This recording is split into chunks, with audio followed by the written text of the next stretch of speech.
Okay, and very quickly, I want to clarify one thing that Jonathan said. He said that we have the best child custody statute in the country, and he gave some of us credit for it. Really, it was a partnership between the Family Law Foundation and some of you, and we are very grateful for that. We have had a great partnership with many of you and the other legislators throughout the years, and that's why we have a family code the way we do. Quickly, let me go through what the biggest issue I think is when we're talking about, do we have to have a presumption of 50-50? Because what people ask me is, what do you do when the father doesn't get to see his child? Okay? Well, what you say is, let me look at your order. Because every order, every divorce decree is going to have at least a standard possession order, and now it's a presumption that an expanded possession order is in the best interest of the child. So when you're not going to have that, there have been special circumstances such as drug addiction, alcohol addiction, psychiatric problems, and so a parent may not have an expanded possession order.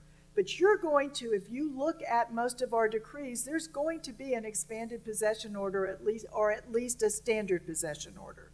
So what happens when you've got, and I'm going to just use this example, a mother who really is angry at her ex-husband and considers the child her property and refuses to turn the child over for dad's periods of possession. Our family code has a remedy for that, and it's called an enforcement action. Now, I have had legislators say to me, well, how often does that happen? It happens all the time. As a family law attorney who's practiced almost 30 years, I see them regularly. Our firm has at least 4 or 5 or 6 enforcements going at all times because that is the remedy. Now, if people don't know that's a remedy, I can't be responsible for that, and neither can you. They have to read their decree, and they have to get a lawyer who knows what to do.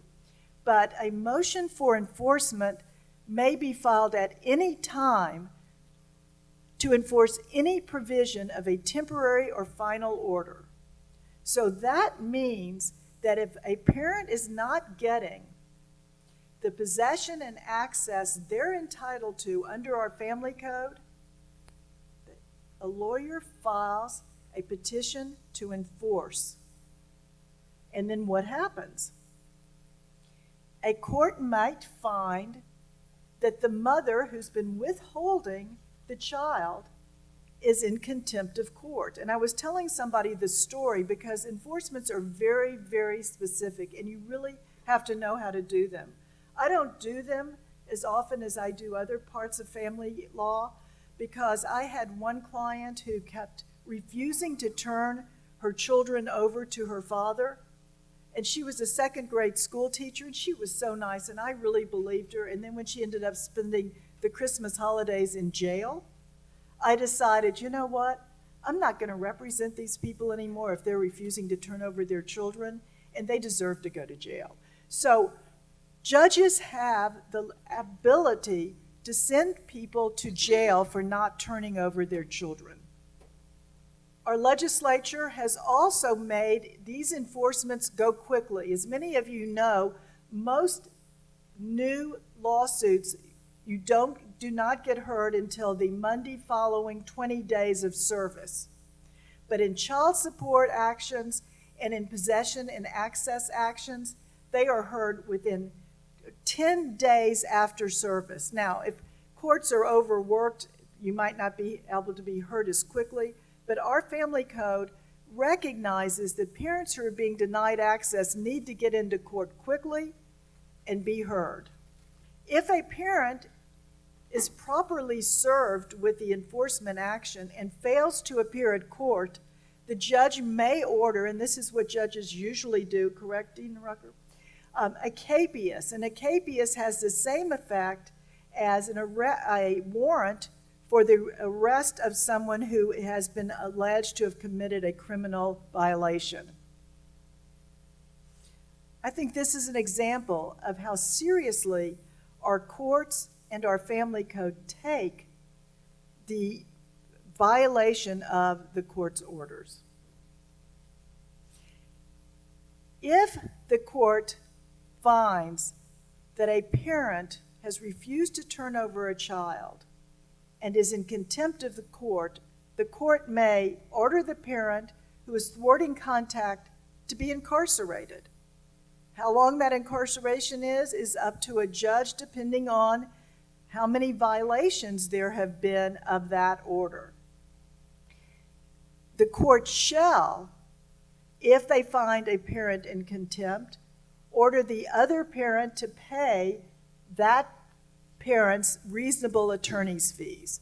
So let's just say a father has to go into court and file an enforcement because mom is refusing to turn over the child. If mom is found to be in contempt of court, dad's attorney's fees are going to be paid. A court can order additional periods of access and possession similar to the access and possession that was denied to that parent, and they get to pick when they will exercise that, and they can do it up to a 2-year period. So they're going to get their makeup time. They can also order the parent to be placed on community supervision, and what does that mean? That means that they actually have to check in with someone. They have to be in compliance or they're going to go to jail. What I have found often is a judge just is tired of a parent who has refused to turn over or allow access to the father for the children, and will often either sua sponte, which they really shouldn't do, but they have the power to do it, or suggest that a petition to modify be filed and will change custody. So it's not written in stone that if a parent is consistently not getting that parent's period of possession and access, that they have to live with that and keep going in on enforcements, because they can file a petition to modify, show that there's been a material and substantial change in circumstance, which would be that there's been a consistent denial of possession and access, and ask for custody. So we have those remedies in our family code. And I think I've got a question real fast. Okay, the question is, what do you do when you have an imbalance of income?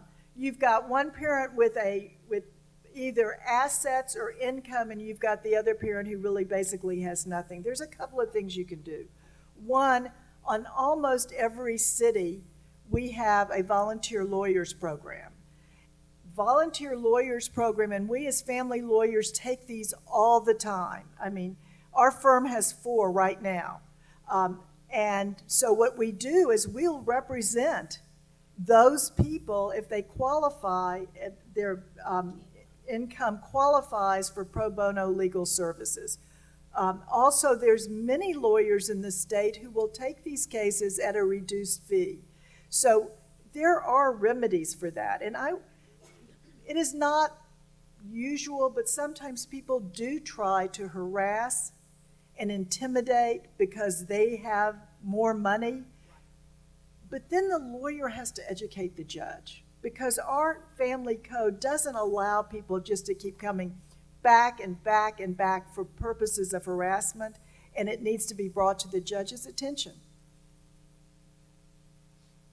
Any other questions? I know we're almost out of time. We have 2 minutes, but if there's any just general questions you all have, I'm happy to answer them. And I also want to thank all of you for taking the time today to come hear what we had to say. It really means so much to us as part of the Family Law Bar of Texas and the Family Law Foundation, because we are so grateful to all of you for working so closely with us really over the last, we were trying to figure it out, 12 years, Steve?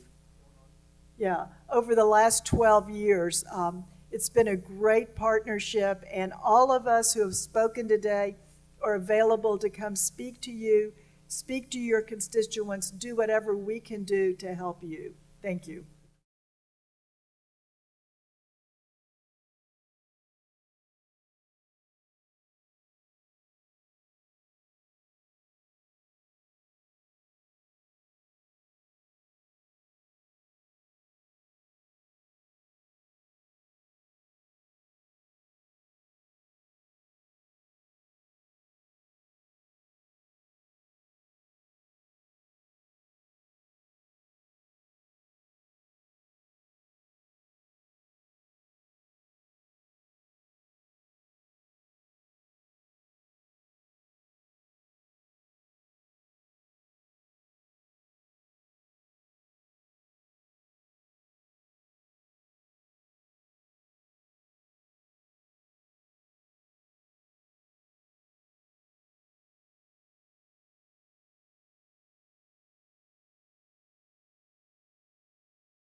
So what happens if a parent who has a geographical restriction decides on his or her own to pick the child up and move the child into another geographical area? What remedies does the court have? And the court can file, the other parent can file an enforcement of that court order, could file a petition to modify.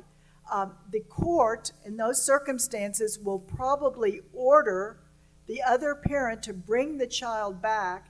If that parent refuses, under our Uniform Child Jurisdictional Enforcement Act, will contact the other state, and that child will be picked up and returned to Texas. So if you remember years ago, the child who was picked up because one parent was in Cuba and the other child, and you remember the guns and going into the home? Well, that was really part of our UCCJEA because the child had no right to be in this country. Well, the same type of enforcement is interstate. So you can't just go take a child, move to another state, and then say, too bad, now I'm in Nevada, you can't have your child. So for the turnaround time, you're talking about 10 days to stay in the geographic restriction or not as much so? It would probably take a little bit more than 10 days, but as a practitioner, what I would file immediately is an enforcement action because my client wouldn't be able to enforce his possession and access. Couldn't go to the house and pick up the child, not there. So I could do that in a 10-day period. Or ask for a writ of habeas corpus, which means judge order the return of the child immediately. And usually you do that in conjunction with a petition to modify, a petition for enforcement, a writ of habeas, then you file a writ of habeas corpus. You absolutely should do that. The problem is if the parent's already moved, it's a little after the fact. Yes? Okay, I'm going to go here because this is what we receive in the office all the time, is that when you have the parents like she was speaking of, one has the income and one don't. Well, you have the parent that has the income that could do all of this, go through the law and whatever, but then you have the parent that do not have that income. Okay. But they're the best parent ever. Okay, so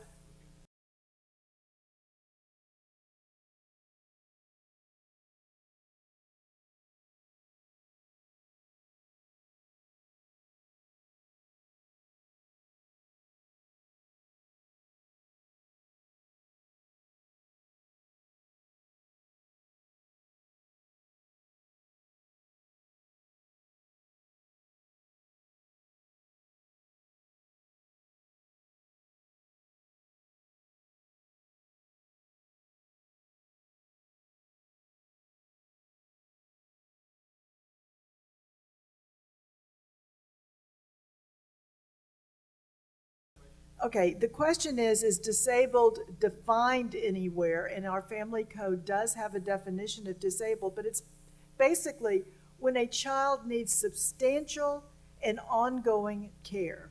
So we have children who are are brain damaged, who are unable to ever take care of themselves. It's a pretty high standard, but our family code looks at what those special needs of the child are and then allocates how much each parent is going to pay toward those special needs. And child support for special needs children continues after the child turns 18. Also, periods of possession and access and rights and duties are also covered in our family code. So your parent doesn't really have to go into probate court and get a guardianship because family code's already taken care of that. Does that answer your question? Yes, ma'am. I have a question on that. Does that play into, okay, the parents are paying child support, but as the kid gets older with the disability, turns 18, or even before 18, the disability goes under Social Security? Right, and that's looked at a certain point, but I'm sorry. Is Social Security taken into consideration under the family code when child support kicks in? And it is to a certain extent, but there might have to be a petition to modify child support. Child support can be modified.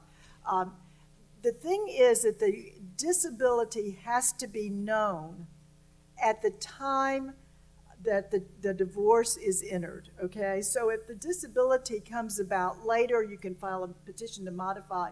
But if the disability comes on after the child is 18 years of age, you can't go back under our family code and ask for support. By that time, you're going to have to go into probate court.